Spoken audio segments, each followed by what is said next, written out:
was literally almost 7 years ago, 8 years ago to the day, when there was an op-ed after I was first elected that said, "Congratulations, you won. Now you're number one in auto theft in the country. What are you going to do about it?" Well, what we're sharing with you today is how far we have come from that point. This is a major milestone.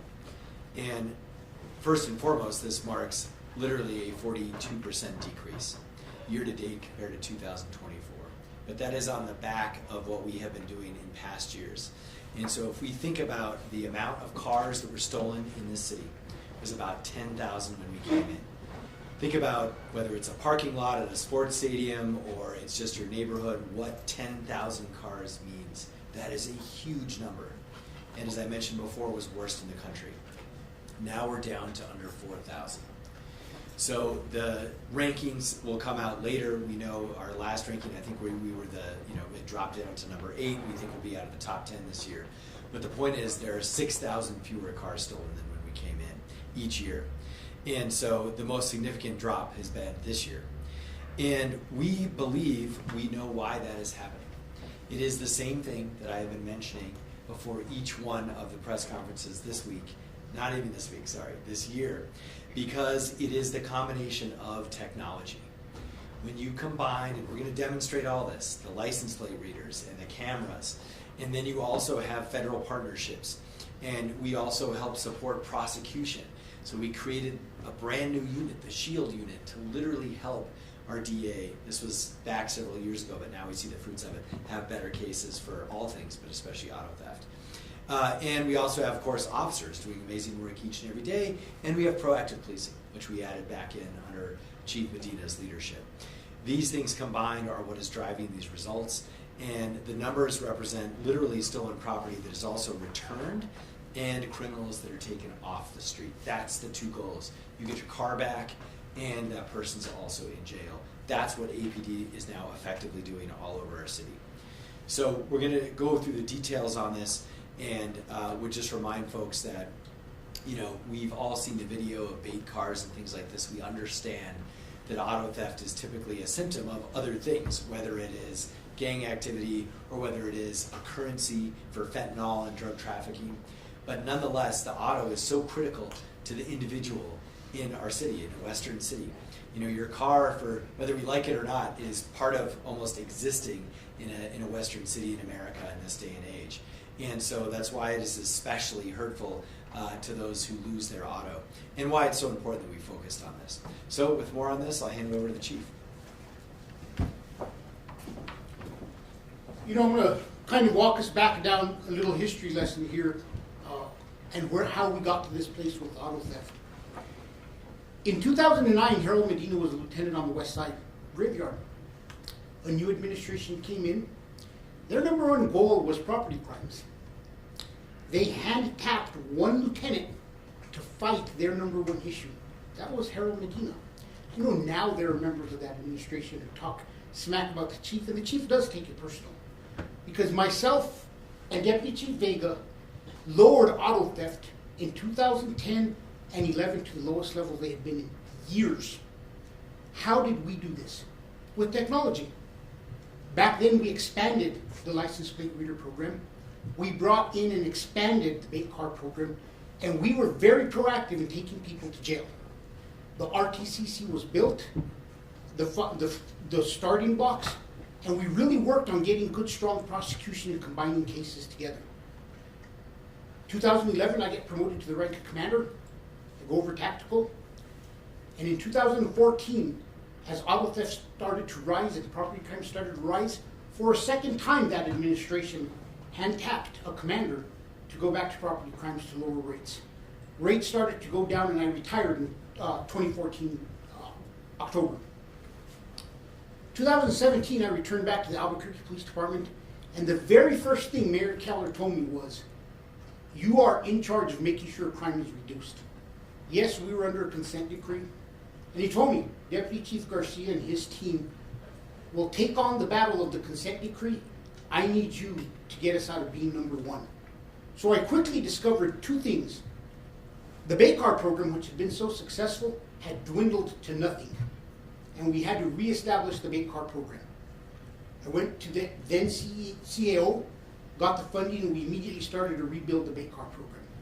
Number two, Raul Torres took me across the street to the DA's office, and he showed me a room with 800 or 900 cases that had been dismissed because of the lack of discovery, because APD wasn't getting packets together for the DA's office.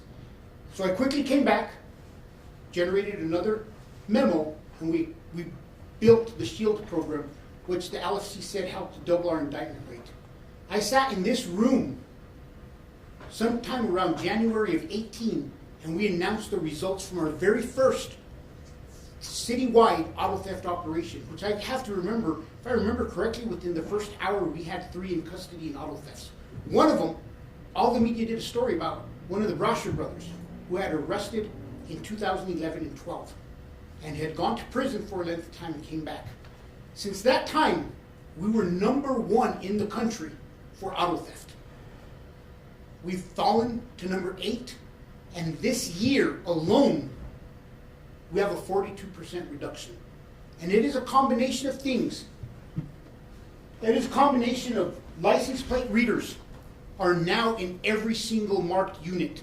The first week that those license plate readers were in existence, they led us to a homicide offender as officers drove to a homicide scene, and the LPR picked up a license plate that was later determined to be the offender vehicle in a homicide. We could all research this. It happened back when earlier this year off in the southeast. 197 of the LPR hits this year that flagged a stolen vehicle. 197 arrests from the ALPR. The expansion of that program has been invaluable. Automated license plate readers are now in more intersections and in every marked unit, something that they had never been, and that is one of the biggest reasons why our officers are able to find so many stolen cars and are taking more and more people to jail. I'm going to bring Deputy Chief Vega up here. He's going to talk a little bit about all the other things we're doing, but remember, it's a combination. License plate readers, strong prosecution, technology. We had cars run from us nonstop. Deputy Chief Vega will talk about what we brought in to stop that, how we stopped those vehicles from fleeing throughout the city, and how we expanded the number of detectives in this unit. When I came back, Deputy Chief Brown was actually the sergeant of auto theft, and I think he was down to 4 detectives. And we'll talk about how, through great management and great focus on the biggest problem our community was seeing, we gave the resources to the unit, which successfully led us to get the reductions we have now. George? Thank you, Chief. My name is Deputy Chief George Vega. I'm with the Investigations Bureau for the Albuquerque Police Department. One thing that I really want to touch on is our detectives and the hard work that they've been putting in. I know Chief talked about the reduction that we're seeing. I think it's very important to make sure that we recognize the hard work and the dedication of these officers and detectives and the leadership that's there. We have 2 sergeants that are there. Currently we have 7 full-time officers. We have 2 sergeants that are in the position, and we have 12 collateral officers. I think it's important for us to touch on the collateral positions. Those collateral positions come from other parts of the department. They could be in field services. And one thing that we've really been working on here in the department, when we talk about technology and making sure that we have our technology working, our detectives are working, we're also breaking down silos within the police department. And that's what these collateral officers are doing. When we have collateral officers that are coming from the field, they're signing up to work these missions with our auto theft team, which is bolstering our detectives and the amount of manpower that we have there doing proactive police work. Because that's what I really want to focus on this unit here. This is a very proactive team that goes out there to look at these high-level chop shops and organized rings that we have. And when you look at the work that they've been doing, in 2024, they had 182 arrests. In 2025, we've already seen a 22% increase, and they're at 227 arrests. And when I look at that, that's a combination of breaking down silos, adding technology, and giving them the tools and the equipment that they need, and bringing in those collateral officers to work together to get to these arrests. I know Chief Medina covered this a little bit. He and I worked together to bring the bait card program back. Currently, we've had 42 bait car activations year to date and 45 arrests for the bait cars. When you look at the bait cars and the success that we've had with them, there's been many arrests that we've made where these cars have led us back to chop shops, to different repeat offenders that we've been able to see stealing these bait cars. One of the things that I really want to point out about the technology in these bait cars that really helps the detectives identify who's in the car. They can see a live feed into the car to see who's in the car, if they're armed, description of these individuals. That's the technology that we're tapping into to help take these individuals into custody safely. This tool that we've brought in came in about a couple years ago. It's called the Grappler. What this does, one thing that we have noticed, and it's across the country, taking folks in these offenders into custody safely and quickly at a time of our choosing keeps the community safe. And this is what this tool does. This tool is deployed. We've had 42 successful deployments. It comes in and it's able to wrap around one of the tires of the vehicle and brings the vehicle to a stop, like I said, safely and at a point of our choosing. And we have five drones that are assigned to the unit right now. The way that we're using drones is for surveillance. We're looking at large-scale chop shops. They're able to come in, and if we have anybody that flees from any of our stolen vehicles, the drone's able to come in and keep track of where these individuals are going. So that's just a look at some of the technology that we have and that we're working on. I'm going to bring Commander Sandoval up so he can talk about some of the arrests that we've had utilizing this technology. Thank you, DC. My name is Albert Sandoval. I'm currently over the Investigative Services Division, which houses auto theft. I just want to talk about this case involving James Hamlin. He's a prolific auto theft offender. He's known to the department and the city for property crime offenses as well as violent crimes, to include felon possession of firearms in the past. Auto theft detectives knew who he was based on a past case where he was actually caught in a bait car. On November 20th, auto theft detectives were able to identify him in a stolen vehicle and follow him to a house in the Northwest Area Command. Once they were able to put him inside the residence, with assistance from tactical personnel, they did a surrounding call out and took the individual safely into custody. The result of the search warrant, you can see 6 stolen cars recovered from that residence, 11 firearms recovered. Charges were felon possession of firearm, receiving transferring of the stolen motor vehicle, receiving transferring of the stolen firearm, and also receiving and transferring stolen property, and trafficking controlled substances. This is just one of the many cases that the auto theft unit comes into contact with, as well as the chop shops. And it kind of demonstrates what's been working for the department. So as Chief Medina and DC Vega stated, bait cars, ALPRs, the Grappler, and drones were all kind of utilized on similar cases.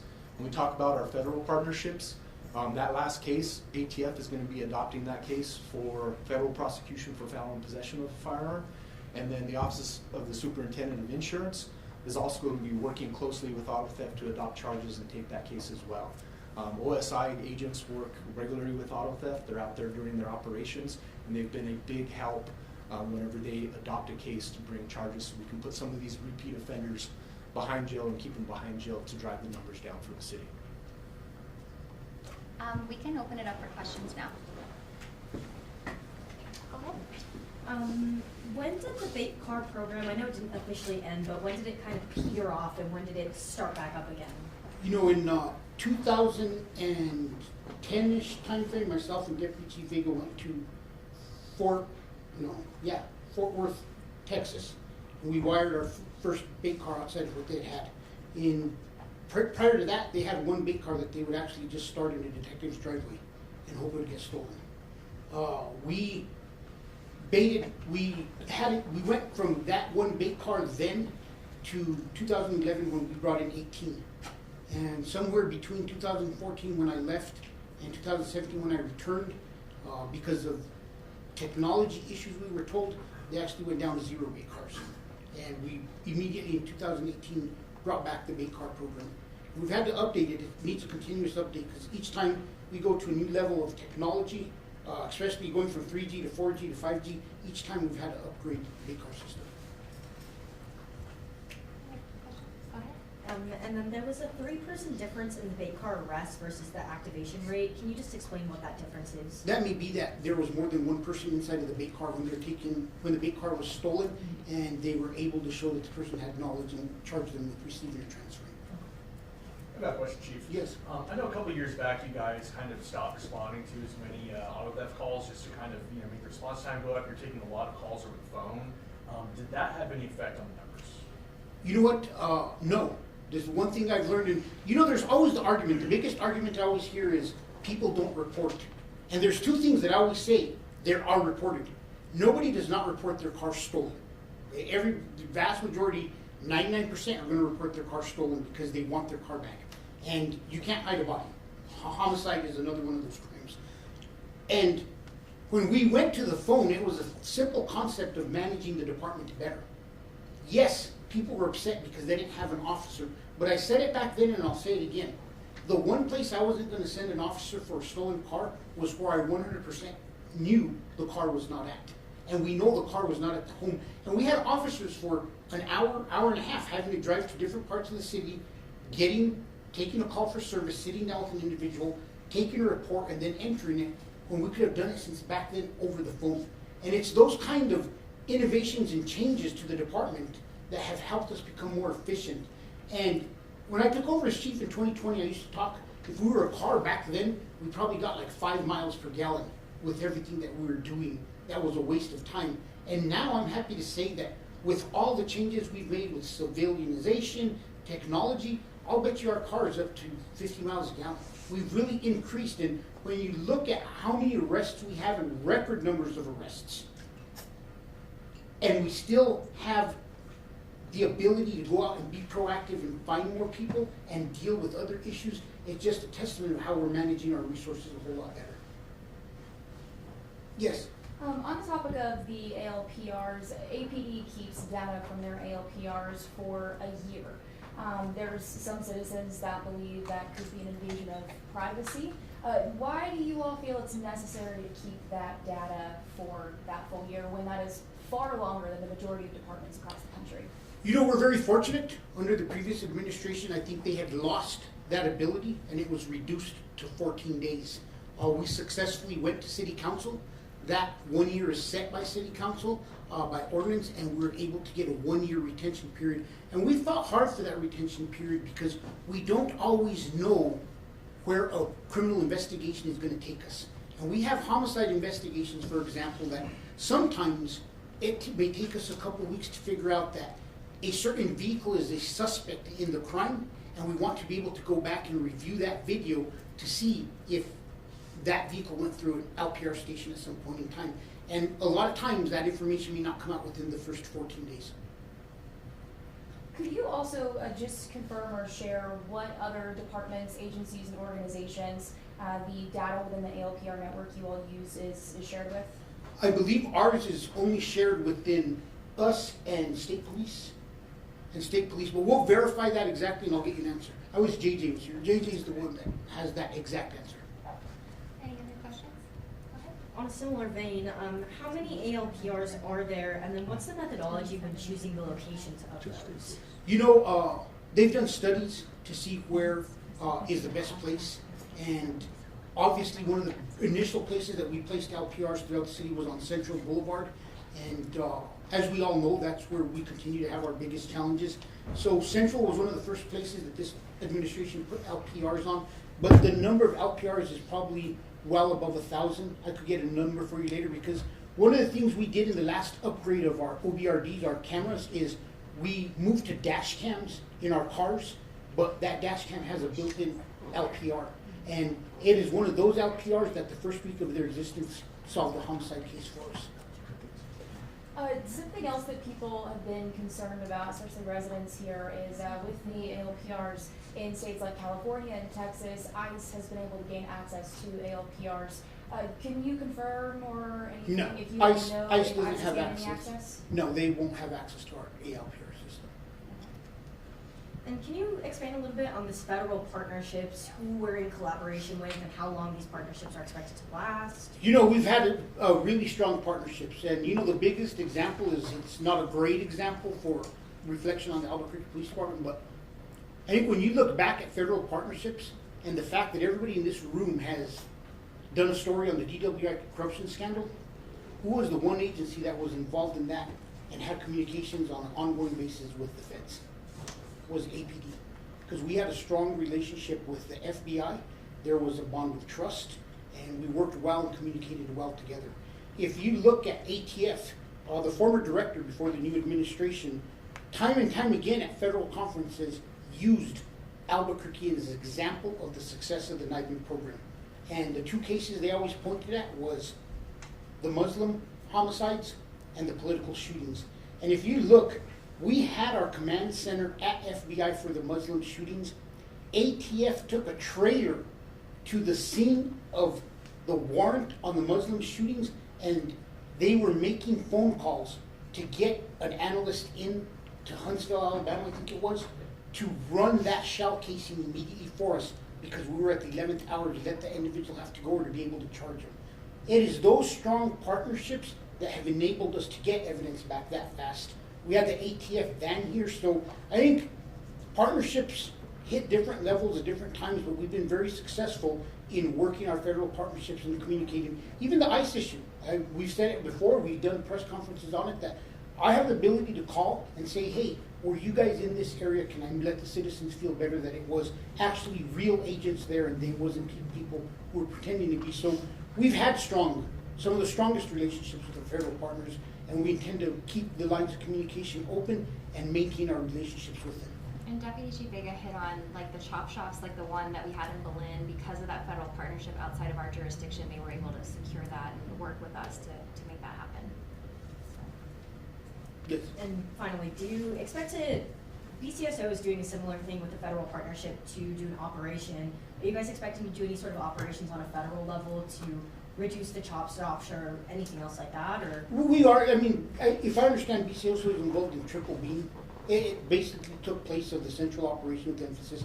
Yes, we've been involved with operations on central. We are currently, our data is released when the DA's office releases information. We've been involved with it. My only concern and my only issue that I want to make sure that we're careful with is, I've seen a decrease in prosecution on the federal level for our crimes, and I just hope that this focus on immigration isn't taking time from the limited prosecutors that they do have at the federal level and federal agents. Because remember, somebody has to write that warrant for immigration. Somebody has to prosecute that case. I just hope that that priority is not slowing down our priority of making sure people armed with guns stay in jail and get federally charged.